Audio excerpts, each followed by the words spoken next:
Você tem a sensação, às vezes, que está falando a mesma coisa há 10 anos? Muitas vezes a gente fica focado em métricas que foram importantes no passado. O time ou você, assim, usam já inteligência artificial em algum momento das otimizações das campanhas? Eu acho que você não usar, você está um passo atrás de qualquer outra pessoa que usa. A gente está medindo mais ou agora a gente está medindo da forma certa? A gente está medindo da forma certa em alguns casos, mas também a gente tem muito mais informação inútil. Quando eu não sei o que eu quero, aquela informação se torna inútil. Mesmo que eu tenha abundância, ela se torna inútil.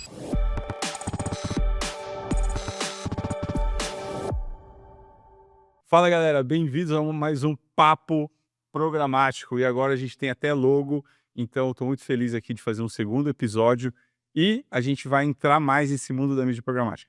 Tenho aqui um convidado especial que ele é diretor da Mestiça e é o Paulo Leocádio, que está aqui. Paulo, valeu, cara. Obrigado pelo Obrigado. convite. Quero que você apresente um pouco melhor, porque para te conhecer mais e para a galera te conhecer. Perfeito. E depois a gente vai trocar ideias sobre mensuração e todos os outros pontos. Perfeito. Eu sou o Paulo, né? Como você mesmo apresentou. Eu sou diretor de mídia e BI na Mestiça. Tive aí minha carreira durante muito tempo na área de performance, cuidei também da minha própria empresa. E hoje a gente está aqui para a gente falar de dados, né? Que é o mercado, é o que mais precisa, é analisar dados hoje em dia, né? Boa. E aí o tema de hoje que a gente vai falar é o paradoxo da mensuração. A gente está medindo mais ou agora a gente está medindo da forma certa? Bom, na verdade são duas coisas diferentes, né? A gente está fazendo os dois. A gente está medindo da forma certa em alguns casos, mas também a gente tem muito mais informação inútil. Então, quando eu não sei o que eu quero, aquela informação se torna inútil. Mesmo que eu tenha abundância, ela se torna inútil. Pois é. E aí a gente estava conversando aqui, pessoal, antes de a gente sentar aqui, lógico que a gente tem um pré-papo, né? A gente bate papo, toma um café.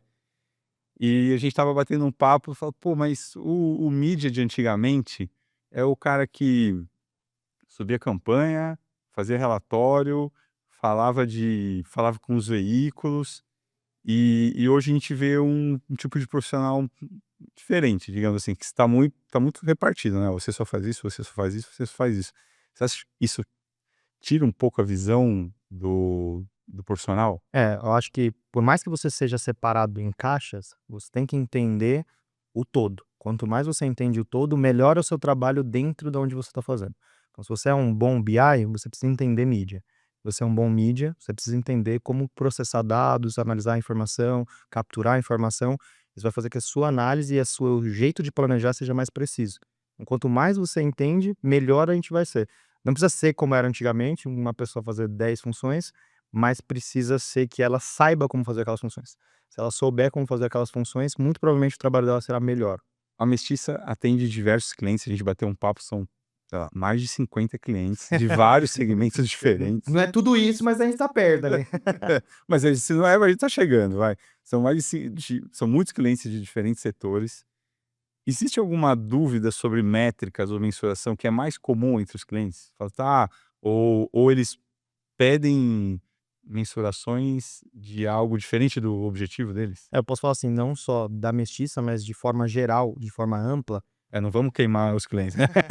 De forma mais ampla, o mercado, de publicidade, ele tem uma defasagem de entendimento de informação e do que de fato é métrica para o negócio.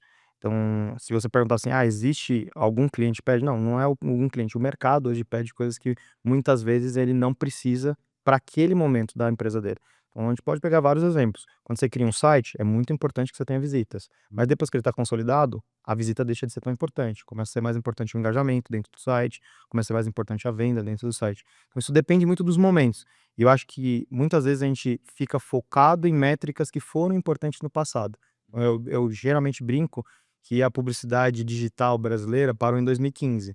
E eu sinto isso de verdade, que muitas das coisas que a gente aplicava em 2015, a gente tenta aplicar hoje, já não faz mais sentido. E aí a gente acaba se perdendo muito mais do que se perdia na época. Você tem a sensação, às vezes, que está falando a mesma coisa há 10 anos? Ah, com certeza, com certeza. Acho que, se você pensar, o nosso papo hoje especificamente falando sobre dados, né, mensuração e dados.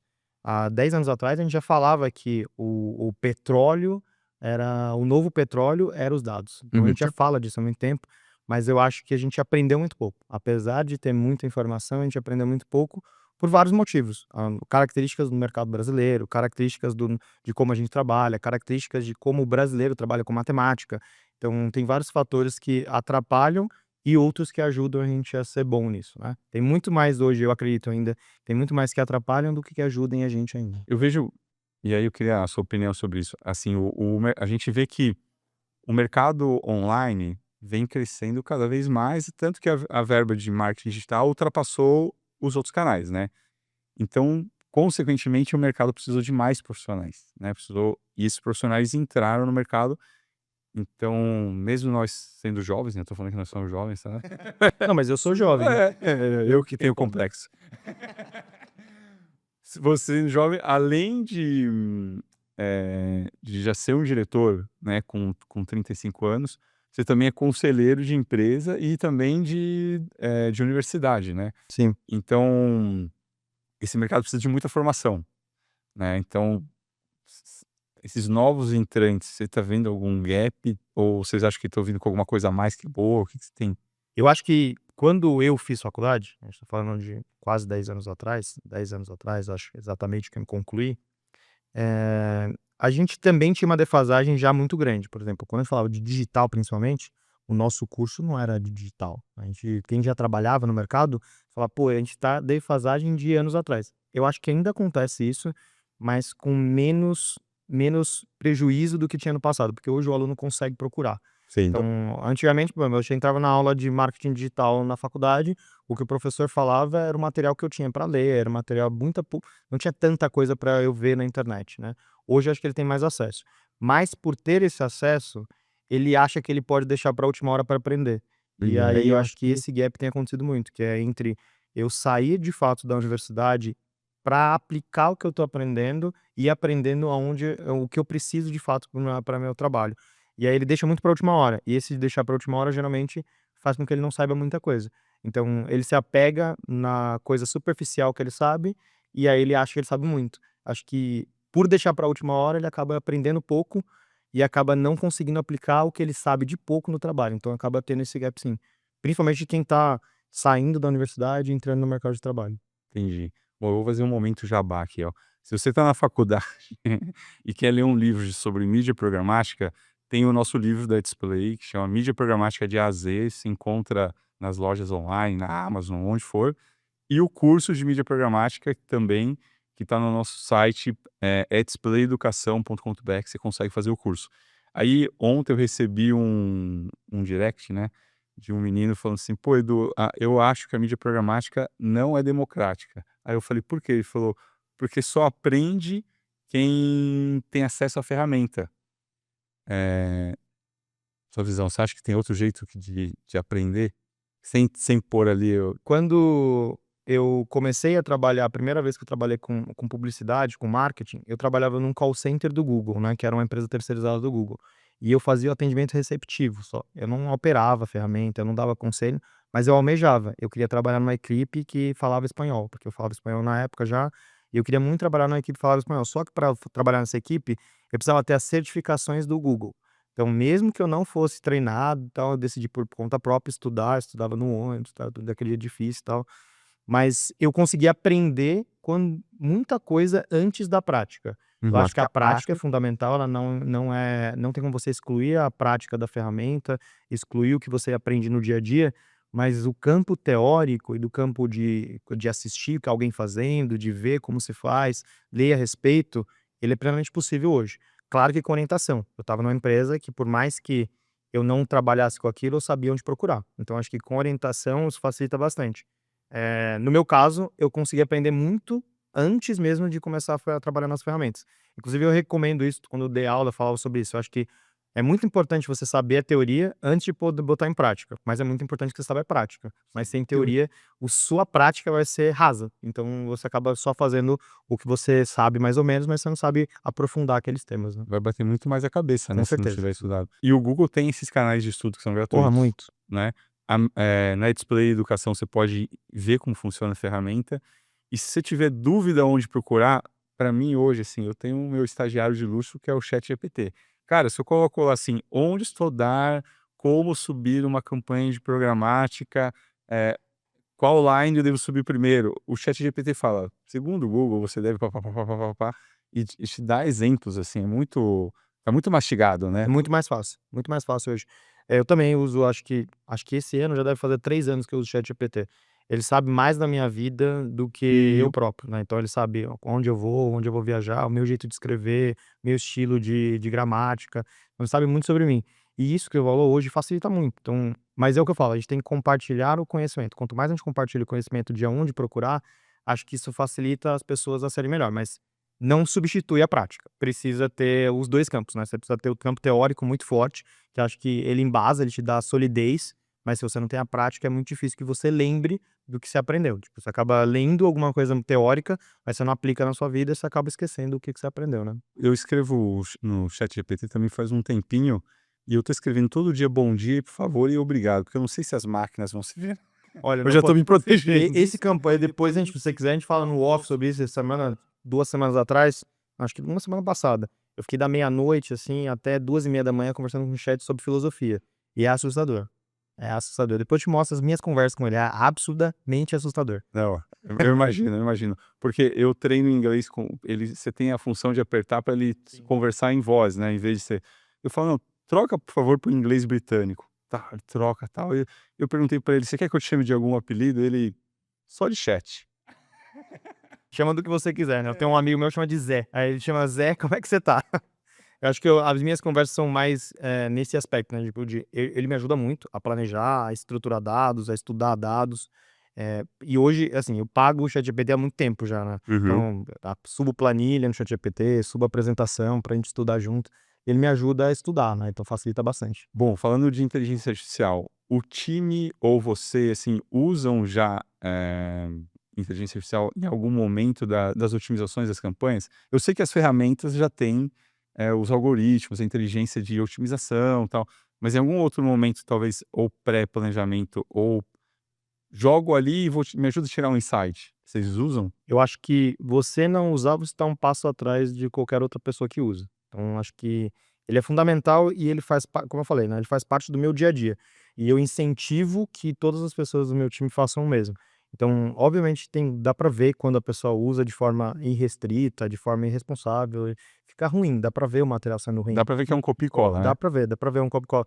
Até brinco, né, principalmente se tiver muito emoji, certeza que veio do ChatGPT, né, mas dá pra você aprender e ensinar a máquina a trabalhar com você. Eu acho que isso é o principal quando a gente fala de inteligência artificial, como você escreve. Então o meu ChatGPT, o que eu trabalho, ele sabe o meu estilo de escrita, ele sabe como eu gosto de analisar a informação.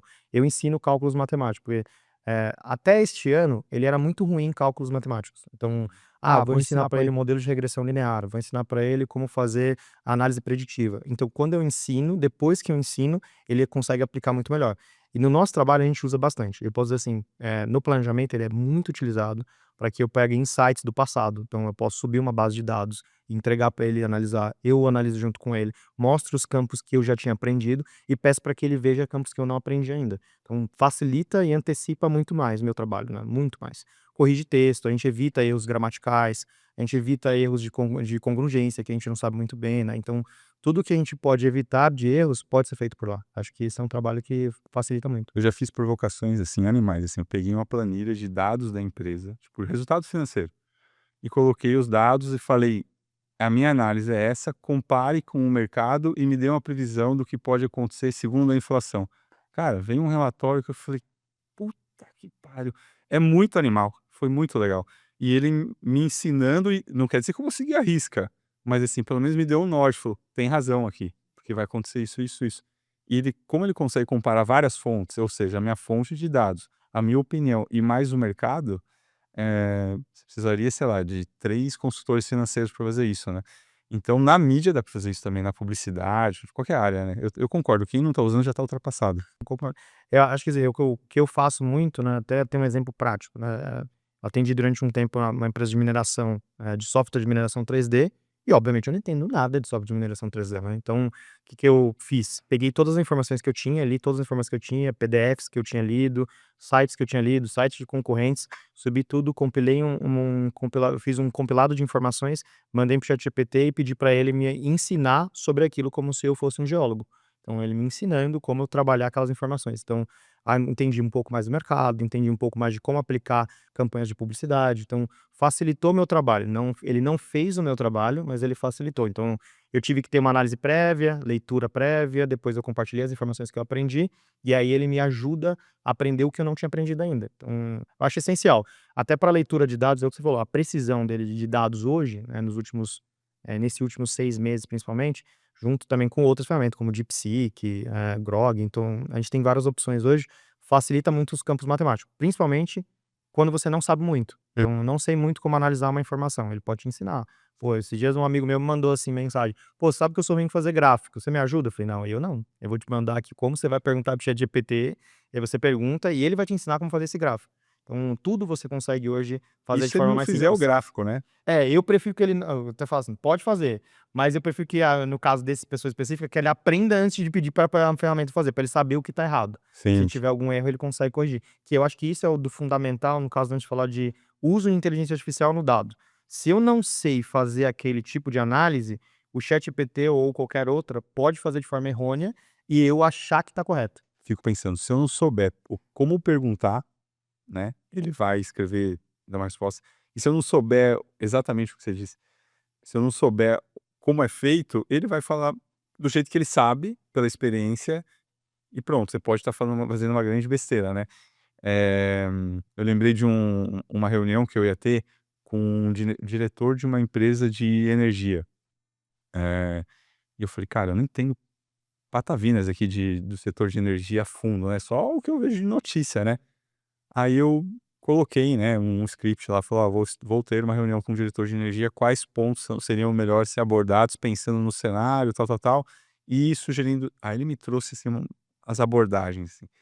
Aí eu dei uma lida, falei: "Bom, ao meu ver, como leigo, faz sentido como pensando em oferecer um serviço, né". Aí eu fui na reunião, comecei a falar, nunca toquei no assunto mídia ou publicidade. Comecei a abordar esses temas, assim, ele falou: "Espera, para um pouco, assim". Aí ele foi, passou 5 minutos, ele veio com o presidente da empresa e falou assim: "Vem aqui para você ouvir esse menino aqui". Tipo, eu falei: "Cara", me abriu uma oportunidade de falar com o presidente, porque eu me preparei. Mas, assim, sozinho seria talvez mais difícil, mas com uma inteligência artificial ajuda muito, né. Eu tenho um exemplo prático só falando dessa parte de inteligência artificial, de problemáticas que podem ocorrer. Por exemplo, eu terminei de escrever um livro de fantasia recentemente. Ainda não foi publicado, mas eu terminei de escrever um livro de fantasia recentemente. E aí a maior parte das correções gramaticais eu fiz com o ChatGPT. Então, eu trabalhei com ele para fazer as correções do meu texto. E por isso que eu falo sobre o conhecimento prévio. É muito importante que você tenha um conhecimento prévio. Como foi eu que escrevi, eu sei quem são os personagens, qual é o campo que eles estão, aonde eles estão, o que que eles estão fazendo, quem está naquela cena, quem não está naquela cena. E na correção gramatical, ele inseriu personagens. Então, se eu não soubesse o que tinha previamente o que eu tinha escrito para antes da correção gramatical, ele teria inserido personagens. Então, por isso que eu falo assim, é muito importante que você saiba o que você está buscando até na inteligência artificial. Se eu não sei fazer o básico de como fazer um cálculo complexo, sei lá, preciso fazer o que eu estava dando exemplo, uma regressão linear. Se eu não sei como funciona, dificilmente aquilo pode dar certo. Pode ser que esteja certo ou pode ser que esteja errado. E apresentar para um terceiro sem você saber que aquilo está certo, isso dificulta muito a sua credibilidade, né. Então é importante o estudo prévio e que o chat ou qualquer outra ferramenta de inteligência artificial complemente seu estudo, que é o que você fez. Você estudou notícias, você leu a respeito, e aí quando você foi para o chat ou qualquer outra inteligência, você consegue complementar. Mudando um pouco de tema aqui, tem uma coisa que a gente fala que é métricas de ego, né. Que às vezes um cliente contrata, faz quer uma campanha com um determinado objetivo, eu vou falar assim, vou colocar como exemplo o objetivo vendas. E aí no final do relatório, além de mensurar vendas, que entregou todas as vendas que o cliente queria, ele começa a pedir outras métricas.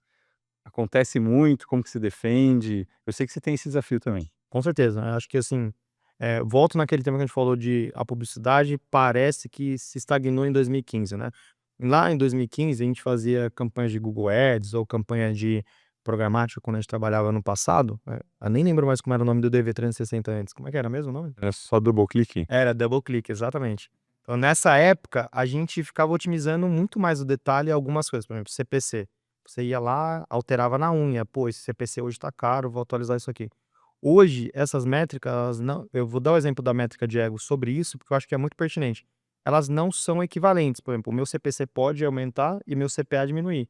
Só que algumas empresas falam: "Pô, mas meu CPC está aumentando". Não importa, acho que nesse caso ele vira uma métrica de ego, porque se meu CPA está diminuindo, se minha taxa de conversão está aumentando, não faz diferença se eu tive menos cliques, não faz diferença se meu CPC foi maior. Então, por isso que eu falei sobre a estagnação mercadológica, né, a gente falando assim de como a gente via o mercado de publicidade há 10 anos atrás e como a gente vê hoje. E a gente tem muitas métricas GERE.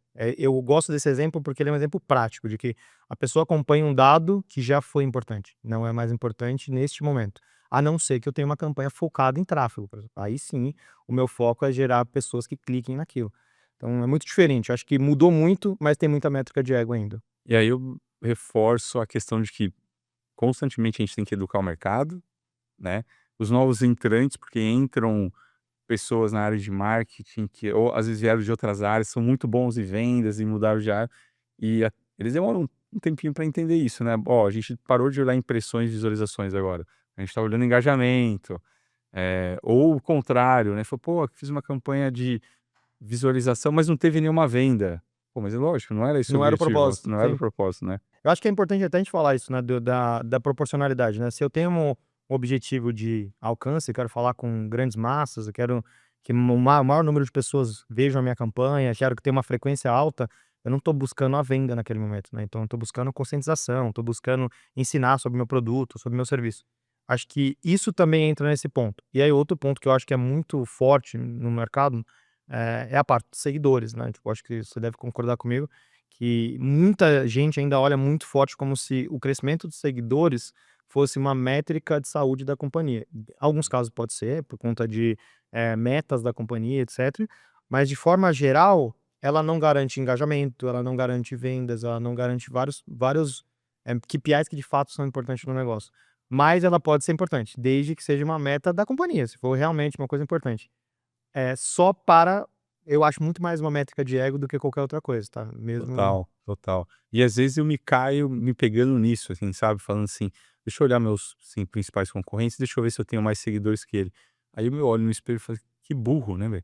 Porque não é isso, é o quanto que os vídeos estão sendo visualizados, é o quanto directs estão rolando, é a força da marca. Mas até a gente que trabalha com isso, às vezes fala: eu podia ter um pouquinho mais de seguidores, né". Mas Eu vou dar um exemplo para você de semana passada, eu dei uma palestra numa empresa chamada Gupshup. Gupshup é a maior parceira comercial de mensageria do mundo do Meta. Se você pegar lá quantos seguidores eles têm, eles não têm nem 5.000 seguidores. Então eles não deixam de ser a maior do setor por ter menos seguidores do que o concorrente. Então eles continuam sendo a maior do setor. Eles continuam tendo maior awareness aonde importa, que é dentro das empresas, dentro dos veículos de comunicação. Então o nosso awareness, não importa se você tem 100.000 ou 1.000 seguidores, desde que seu awareness seja no público correto. Se eu tenho 100.000 seguidores e não é a pessoa que eu falo, não serve para nada. Então, que é o que a maioria das vezes vai acontecendo, né, se a gente pegar qualquer influenciador grande, a gente vai ver exatamente isso, um monte de gente que segue ele, que nem vê o conteúdo dele. pois é, Então tem 200.000 seguidores e 200 curtidas no exato, post. exatamente. E eu gosto de pegar esses, assim, e ir lá nos amigos e colocar procurar, e começa a digitar Muhammad, aí aparece, assim, 600 Muhammad, fala assim: "Comprou seguidor", só pra ter o nu. Eu tenho uma técnica para isso, a mesma coisa que você faz, eu abro e eu faço assim, eu faço para meus amigos, né, ó, aleatório, aí eu rolo, vou abrir, esse aqui é uma conta falsa. Então é muito comum que isso acontece, todas as vezes você vai encontrar isso. Por isso que eu falo sobre awareness pessoal e de marca, ele tem muito mais a ver com quem é meu público. Então se eu quero falar com aquele determinado público, não importa a quantidade, mas desde que seja o público correto. Eu posso ter 100.000 e 99% da base não é o público, ou eu posso ter 1.000 que 100% é a base. Então, é muito mais vantajoso, nesse caso, você falar com o teu público, com a pessoa que é que te gera engajamento. O nicho faz isso, né, se você está falando com o público de programática, é menos importante que pessoas que não trabalhem não é que não seja importante, mas é menos importante que pessoas que não são da publicidade sigam você e sua empresa, do que pessoas que trabalhem na área, né. E a gente não vai ter milhões e milhões de pessoas, a gente vai ter um grupo seleto ali de pessoas que são tomadores de decisão. Exato. Esses são importantes para a gente ter ali, né. São o pessoal que trabalha com marketing, os mídias, os diretores, enfim, é o nosso público é um público mais nichado. E vocês têm trabalhado a união, tipo, tentar cruzar algumas ferramentas? Então, por exemplo, influenciadores e mídia programática. Vocês tentaram fazer algum trabalho relacionado a isso ou ainda não? Olha, eu acho que em prática não, em campo teórico sim, mas acho que em termos práticos ainda não. Se Entendi. você tiver case, inclusive pode contar pra gente que a gente já aprende um pouco com você, né. Eu vou contar então. É assim, eu vejo que os influenciadores, a gente até falei disso numa entrevista que vai sair, que eles são o novo horário nobre, né, porque, como você disse, antes existia a novela, o Jornal Nacional das 8 do Brasil inteiro parava. E hoje com o streaming, com quantidade de canais, com influenciadores nichados, pô, eu sou do time dos marombas, eu prefiro assistir uma live desse cara aqui. Prefere ver o Cariani, o Bitelo. O Cariani e o Bitelo levantando os peitos lá, ou não, eu sou do Frei, qual que é o nome do Frei lá que faz às 5 da manhã? Esqueci. Putz, eu não sei quem é, mas eu sei quem é, Sabe mas da não sei o história? nome. Sei, sei. Eu sou fã do Frei, eu acordo às 5 da manhã, então cada influenciador tem o seu horário e tem o seu público que é mais fiel a qualquer outro canal, né. Então, para mim o influenciador é o novo horário nobre. E aí, se você junta isso com programática, é lógico, a gente não consegue fazer programática dentro das redes sociais, né, cada um tem a sua ferramenta. Mas qualquer link, a partir do momento que ele acessou qualquer link externo, eu consigo continuar comunicando, fazendo um remarketing, fazendo uma campanha de programática. Então, o que a gente faz é, tá, ó, o Paulo é um influenciador do segmento de publicidade e tem lá 2.000 seguidores. Se ele fizer uma live e falar, pessoal, clique nesse link aqui para baixar o meu e-book, ou para continuar me acompanhando. A partir que o pessoal entrou naquela URL, com a UTM eu já começo a fazer remarketing para não deixar de seguir. E não só aquele remarketing infinito no Instagram ou em outro lugar, eu consigo, eh exato, em múltiplos lugares. Então, eu vejo que são 2 estratégias muito utilizadas, mas elas são usadas separadas. Falta unir um pouco mais, que é o cross entre os canais, né, então dá pra gente trabalhar junto, se quiser. Não, perfeito. Agora faz sentido o que você falou. Eu entendi o processo, inclusive, né? Acho que faz sentido. A gente, é o que eu sempre falo, né? A gente tem que pensar mais de fora. Acho que muitas vezes por isso que é tão bom ter parceiros, né? Que são especialistas em áreas específicas, para que a gente consiga fazer trabalhos melhores. Como que a gente constrói uma cultura de dados que seja eficiente para a empresa, não só pensando em curto prazo, tipo, a médio e longo prazo? Acho que o primeiro passo é um passo teórico, né? Que eu falei para vocês. Acho que a base teórica é super importante. Você precisa entender teu negócio antes de pensar o teu negócio do ponto de vista de comunicação. O que eu preciso para o meu negócio ser saudável? Ah, meu negócio para ser saudável, ele precisa ter ROI de tanto. Ele precisa ter tantos funcionários, ele precisa ter tantos atendimentos por dia, ele precisa ter tantas vendas por dia. Quando você fundamenta essa base de entender o teu próprio negócio, aí você começa a pensar do ponto de vista de comunicação. Então, pô, eu primeiro preciso saber se o mais importante nesse momento para o meu crescimento é mais retorno sobre o que eu invisto, se é mais capilaridade, se é mais pessoas procurando minha marca. Então, eu preciso entender o momento da minha empresa. Acho que quando você faz essa primeira parte, você já sai de um ponto que quase nenhuma empresa no geral faz. E isso facilita muito depois você decidir como vai ser a cultura de dados de publicidade, de comunicação da tua empresa. Porque vai ser baseado nisso que você vai buscar os KPIs de negócio. Então, você vai buscar os seus KPIs de comunicação atrelado aos seus KPIs de negócio. Isso vai fazer toda a diferença no final da ponta com tudo que você vai tomar de decisão, né. Perfeito. E esses dados que você constrói, esse racional, tem os dados e isso te gera insights para as otimizações futuras. Com certeza. Então, por exemplo, se naquele momento eu preciso que minha empresa seja conhecida, então eu estou abrindo mão de receita. Eu estou abrindo mão de receita naquele momento. Então, naquele momento eu estou disposto a investir, mesmo que aquilo não me traga retorno financeiro, me traga retorno de marca. E aí, depois, quando eu já tiver buscado isso, eu consigo otimizar minhas ações para que eu traga mais vendas ou que eu traga mais pessoas que estejam interessadas no meu tipo de produto ou serviço. Então, eu tenho que construir basicamente o funil de marketing que a gente tem. Toda empresa aí tem que saber em que momento e em que etapa, tanto seu produto quanto sua campanha, está em qual etapa do funil, para que assim ela construa uma cultura de dados que faça sentido. Eu estava lembrando de um papo que eu fiz lá com o pessoal do G4, e eles falam assim: "Cara, existe 3 alavancas que a empresa precisa decidir qual puxar agora. Qual que você quer colocar marcha para aí? É lucro? Então, assim, vamos diminuir um pouco de publicidade, enxugar o time. Bom, aqui eu tenho lucro. Não, não, eu quero ganhar mercado, então acelera a publicidade e vamos diminuir a nossa rentabilidade". Então você tem que ver qual a alavanca que você quer puxar no momento certo. Qual Vamos momento a tua empresa está. E não é só Nossa. a empresa, né? Pode ser um produto, uma campanha, uma ação. Então eu preciso entender em que momento qualquer um desses campos está para que eu tome uma decisão de como implementar dados para aquele tipo de ação que eu estou fazendo. Pensando no futuro, vamos falar a gente falou do passado de 2015, a gente falou do momento do mercado agora. Você consegue olhar para o futuro e ter um insight, tipo assim: "Eu acho que no futuro a gente vai ter esse tipo de mensuração, o pessoal vai estar, mais educado, profissionalmente para conseguir olhar isso aqui", enfim, o que que você imagina alguma coisa no futuro? Já parou para pensar nisso? Já, eu acho que tem um campo ainda, na verdade, deste momento que a gente precisa focar muito. Acho que, contemporaneamente falando, a gente ainda está atrás de vários mercados globais em termos de estrutura de como mensurar dados, como analisar dados.